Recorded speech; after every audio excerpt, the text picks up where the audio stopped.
नमस्कार दोस्तों, स्वागत है आपका आपके अपने YouTube चैनल पर जिसका नाम है लर्निंग टाइम। तो साथियों, यहाँ पर हम लेकर आए हैं आपके लिए यूपी डीएलएड सेकंड सेमेस्टर का विज्ञान का सब्जेक्ट, जिसमें हम लोग अति लघुत्तरी प्रश्नों को आपके साथ डिस्कस किया करेंगे। और साथ ही साथ दोस्तों, यह क्लास आपको डेली शाम के 6 बजते ही आपको मिला करेगी। आपको डेली शाम के 6 बजते ही मिला करेगी। मैं अमित कुमार आपको 28 दिन में सेकेंड सेमेस्टर की जो विज्ञान है आपको वो कंप्लीट करवा दूंगा। साथियों, साथ ही साथ यदि आप हमारे साथ व्हाट्सएप ग्रुप पर जुड़ना चाहते हैं तो आप हमें मैसेज कर सकते हैं 8410575849 इस नंबर पर, जहां पर आपको दोस्तों अपना नाम और अपना सेमेस्टर लिखना होगा। आप अपना नाम और सेमेस्टर लिखेंगे तो आपको आपके ग्रुप से जोड़ दिया जाएगा। साथ ही साथ दोस्तों, हम 2 से 3 ग्रुप का लिंक वीडियो के डिस्क्रिप्शन में भी प्रोवाइड कराएंगे। आप चाहकर वहां से भी दोस्तों ग्रुप को ज्वाइन कर सकते हैं। साथ ही यदि आप ग्रुप नहीं ज्वाइन कर पाते हैं तो आप दोस्तों कमेंट बॉक्स में नीचे कमेंट कर दीजिएगा अपने नंबर को। हमारी पूरी कोशिश रहेगी आपको अपने साथ कनेक्ट करने की। दोस्तों, पीडीएफ आपको कंप्लीट कोर्स होने के बाद आपको प्रोवाइड करा दी जाएगी। तो चलते हैं दोस्तों प्रश्नों की तरफ, डिस्कस करते हैं 30 से 40 प्रश्नों को, जो कि आपके आने वाले एग्जाम के लिए बहुत ही ज्यादा हेल्पफुल होंगे। चलिए शुरू करते हैं। धन्यवाद।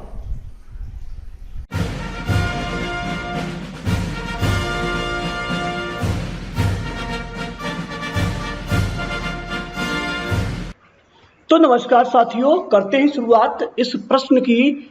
चलिए, इससे पहले दोस्तों आपने सारे प्रश्न देख लिए होंगे। 31 तक हम लोग पहले वाली वीडियो में डिस्कस कर चुके हैं। अगर आपने अब तक वह वीडियो नहीं देखा है तो जाकर के देख लीजिए। शुरुआत करते हैं प्रश्न नंबर 32 की कि सौर सेल यानी कि सोलर सेल किसे कहते हैं।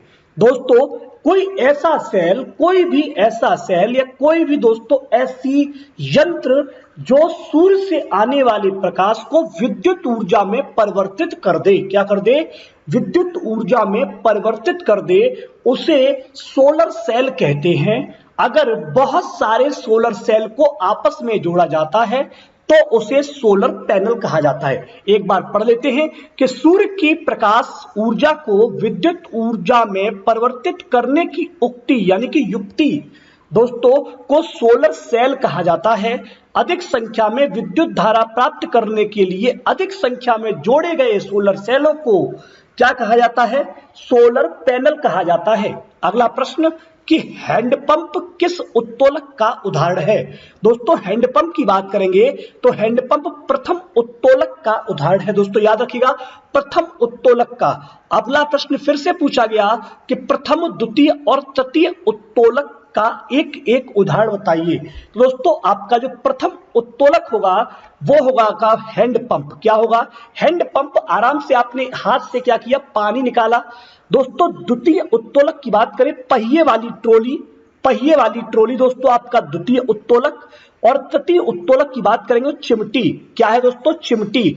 चिमटी आपका तृतीय उत्तोलक, द्वितीय उत्तोलक पहिए वाली ट्रॉली, और दोस्तों प्रथम उत्तोलक है आपका हैंडपंप। अगला है दोस्तों, झुके तल की सहायता से आप किस प्रकार के कार्य आसानी से कर सकते हैं। दोस्तों, झुके हुए तल की सहायता से भारी ट्रक को, भारी वजन के सामान को, भारी वस्तु को ट्रक पर आसानी से चढ़ाया जा सकता है। जैसे दोस्तों, अगर स्लोप होगा, अगर स्लोप होगा तो दोस्तों, अगर मुझे ये सिलेंडर है कोई, अगर कोई सिलेंडर है या कोई मेज है, ठीक है, तो मैं उसको धकेलते हुए इस पर आसानी से चढ़ा लूंगा। लेकिन अब आप ये सोच के देखिए कि अगर ये इस प्रकार की सीढ़ी होती तो क्या मैं इसको उतनी आसानी से चढ़ा पाता? क्या मैं उस तख्त को या उस सिलेंडर को उतनी आसानी से चढ़ा पाता? मुझे बार बार उठा के रखना पड़ता, ताकत ज्यादा लगती। लेकिन यहां पर हम धकेलते हुए दोस्तों चीज को आराम से ऊपर चढ़ा सकते हैं। यही कहा गया, झुके हुए तल की सहायता से भारी भार को ट्रक में आसानी से चढ़ाया जा सकता है। कोशिका किसे कहते हैं। दोस्तों, कोशिका, सेल किसे कहते हैं। तो मानव शरीर जिन असंख्य छोटी छोटी इकाइयों से मिलकर बनता है उन इकाइयों को कोशिका कहा जाता है। अगला प्रश्न, केंद्रक क्या है? केंद्रक दोस्तों यानी कि जो सेंट्रोइड होता है, न्यूक्लियस होता है, उससे क्या है? तो दोस्तों कोशिका का महत्वपूर्ण अंग दोस्तों केंद्रक होता है। जो सेल का महत्वपूर्ण अंग होता है वो क्या होता है? केंद्रक होता है। यह कोशिका के बीच में स्थित होता है। कोशिका रस का ही दोस्तों और कोशिका रस का ही सघन पिंड है। दोस्तों ये जो है, जो केंद्रक होता है वो कोशिका रस का ही क्या होता है? सघन पिंड होता है। यह अधिक गहरे रंग का होता है, अतः इसको कोशिका में आसानी से पहचाना जा सकता है। केंद्रक की कोशिका का जीवन है दोस्तों। केंद्रक जो होता है वही कोशिका का जीवन होता है। कोशिका की यानी कि सेल की लाइफ होती है। अगला है दोस्तों, केंद्रक जीवद्रव्य क्या है? दोस्तों कोशिका के अंदर जो केंद्रक होता है, उस केंद्रक के अंदर दोस्तों तरल और गाढ़े रंग का, तरल और गाढ़े तथा चिपचिपा पदार्थ दोस्तों, चिपचिपा पदार्थ जो पाया जाता है उसे केंद्रक जीवद्रव्य कहते हैं। मतलब कोशिका के अंदर केंद्रक, कोशिका के अंदर केंद्रक और केंद्रक के अंदर गाढ़ा तरल और चिपचिपा पदार्थ केंद्रक जीवद्रव्य कहलाता है। कोशिका के प्रमुख कितने अंग होते हैं? तो कोशिका के प्रमुख 3 अंग होते हैं। पहला कोशिका भित्ति, दूसरा कोशिका द्रव्य, तीसरा केंद्रक। क्या है दोस्तों? कोशिका भित्ति, सेल वॉल जिसे बोलते हैं, कोशिका द्रव्य और केंद्रक। दोस्तों आपको ये याद रखना है। ऊतक कितने प्रकार के होते हैं? तो ऊतक दोस्तों आपके 4 से 5 प्रकार के होते हैं। ठीक है, अलग अलग किताबों में अलग अलग मिल जाते हैं। तो दोस्तों उपकला ऊतक, कौन सा? उपकला ऊतक, संयोजी ऊतक, संवहन ऊतक, पेशीय ऊतक, तंत्रिका ऊतक। फिर से देख लेंगे कौन कौन से ऊतक होते हैं। तंत्रिका ऊतक होता है, पेशीय होता है, संवहन होता है, संयोजी होता है। याद रहेगा, तंत्रिका, पेशीय, संवहन और संयोजी। अगला प्रश्न आपके सामने कि जीवन की आधारभूत क्रियाएं क्या है? दोस्तों जीवन की आधारभूत क्रियाएं अपना भरण पोषण करना, श्वसन करना, रक्त या उत्सर्जन करना, श्वसन करना, परिसंचरण करना, वृद्धि करना, प्रजनन करना, ये मानव की आधारभूत क्रियाएं हैं। जीवधारियों में प्रजनन की कौन सी विधियां होती हैं? दोस्तों प्रश्न क्या पूछा गया? प्रश्न पूछा गया कि जीवधारियों में प्रजनन की कौन सी विधियां होती हैं? तो दोस्तों जीवधारियों में जो प्रजनन की विधियां होती हैं वो होती है लैंगिक प्रजनन, अलैंगिक प्रजनन, वर्धी प्रजनन। दोस्तों चलते हैं अगले प्रश्न पर कि सोलर पैनल का प्रयोग विशेष रूप से कहां किया जाता है? दोस्तों सोलर पैनल का विशेष रूप से प्रयोग उन दूरस्थ ग्रामीण क्षेत्रों में किया जाता है जहां पर विद्युत अभी उपलब्ध नहीं है। जहां पर विद्युत अभी उपलब्ध नहीं है वहां रोशनी के लिए, रेडियो के लिए, टीवी के लिए, जल पंप को चलाने के लिए सोलर पैनल का प्रयोग विशेष तौर पर किया जाता है। अगला प्रश्न दोस्तों देखते हैं यहां पर कि पवन ऊर्जा क्या है? तो दोस्तों पवन ऊर्जा मतलब वायु से संबंधित है। दोस्तों वायु के गतिशील होने पर उत्पन्न गतिज ऊर्जा को क्या कहते हैं? पवन ऊर्जा कहते हैं। दोस्तों वायु के गतिशील होने से उत्पन्न गतिज ऊर्जा को पवन ऊर्जा कहा जाता है। अगला प्रश्न है दोस्तों कि जल ऊर्जा में कौन सी ऊर्जा होती है? तो दोस्तों जब जल बहता हुआ होता है तो उसमें गतिज ऊर्जा होती है। जब जल दोस्तों नहर, नाले, नदी इनमें बह रहा होता है तो उसमें गतिज ऊर्जा होती है। इस गतिज ऊर्जा को जल विद्युत संयंत्र द्वारा, किसके द्वारा? जल विद्युत संयंत्र द्वारा विद्युत ऊर्जा में बदला जाता है। इस प्रकार बहता हुआ जल ऊर्जा का प्रमुख स्रोत होता है। दोस्तों इस प्रकार बहता हुआ जल ऊर्जा का प्रमुख स्रोत होता है। एक तो गतिज ऊर्जा, दूसरी विद्युत ऊर्जा। अगला दोस्तों कहा गया कि ज्वार भाटा ऊर्जा के किस प्रकार से स्रोत हैं? दोस्तों ज्वारीय लहरें, जो ज्वारीय लहरें होती हैं उनमें बहुत अधिक गतिज ऊर्जा होती है। उनमें बहुत अधिक गतिज ऊर्जा होती है, इस गतिज ऊर्जा को विद्युत ऊर्जा में परिवर्तित किया जा सकता है। इस प्रकार ज्वार भाटा ऊर्जा का नवीकरणीय स्रोत ज्वार भाटा होता है। भारत में ज्वारीय जल से विद्युत ऊर्जा तैयार की जा रही है और इस पर नवीन खोज और शोध चल रहे हैं। अगला प्रश्न आपके लिए, ऊर्जा संरक्षण का नियम क्या है? दोस्तों, कहा जाता है कि ऊर्जा न तो नष्ट हो सकती है ना ही उत्पन्न हो सकती है। ऊर्जा को एक प्रकार की ऊर्जा को दूसरे प्रकार की ऊर्जा में परिवर्तित किया जा सकता है। ऊर्जा ना तो उत्पन्न की जा सकती है ना ही नष्ट। अतः ब्रह्मांड की संपूर्ण ऊर्जा सदैव नियत रहती है। ब्रह्मांड की संपूर्ण ऊर्जा सदैव नियत रहती है। दोस्तों, अगला प्रश्न, सरल मशीन किसे कहते हैं? ऐसे साधन जो कार्य में सरलता, सुविधा और तेजी से कार्य करने में सहायक हों, उन्हें सरल मशीन कहा जाता है।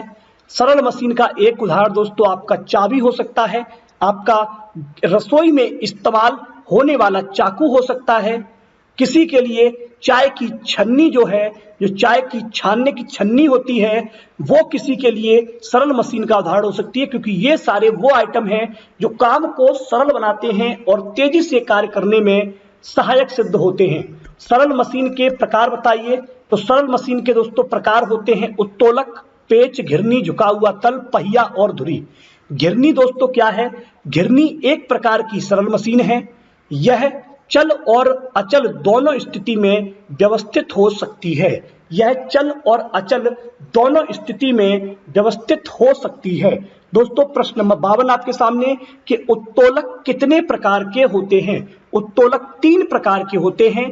प्रथम उत्तोलक, द्वितीयक उत्तोलक और तृतीयक उत्तोलक। इसके हमने पहले भी प्रश्न किया था कि प्रथम उत्तोलक के अंतर्गत कौन आएगा, द्वितीय उत्तोलक के अंतर्गत कौन आएगा, तृतीय उत्तोलक के अंतर्गत कौन आएगा। यदि आपको याद है तो फटाफट से कमेंट करिए, नहीं याद है तो जाकर के याद कीजिए।